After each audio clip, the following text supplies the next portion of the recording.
আচ্ছা, আমরা বেশি কথা না বলে শুরু করে দিই। দেখো, প্রথমে এডিক্টেড টু মানে কি ভাইয়া? আসক্ত।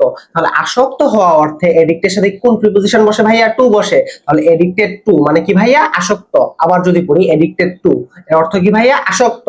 আচ্ছা, এরপরে যদি আমরা আসি বিলিভ ইন, বিলিভ ইন মানে কি ভাইয়া? বিশ্বাস করা। তাহলে বিশ্বাস করা অর্থে বিলিভের সাথে কি বসে? ইন বসে। তাহলে বিলিভ ইন অর্থ কি ভাইয়া? বিশ্বাস করা। বিলিভ ইন, বিলিভ ইন ভাইয়া মানে কি? বিশ্বাস করা। এরপরে দেখো ক্যাপাবল অফ মানে কি ভাইয়া? সক্ষম। তাহলে সক্ষম অর্থে কি বসে? ক্যাপাবলের সাথে অফ বসে সব সময়। তাহলে ক্যাপাবল অফ মানে কি ভাইয়া? সক্ষম। ক্যাপাবল অফ মানে কি ভাইয়া? সক্ষম। এরপরে দেখো কনসার্নড উইথ অথবা কি কনসার্নড অ্যাবাউট অর্থ কি?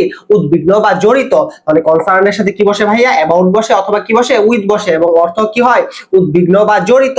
তাহলে কনসার্নড অ্যাবাউট অথবা কনসার্নড উইথ অর্থ কি? উদ্বিগ্ন বা জড়িত।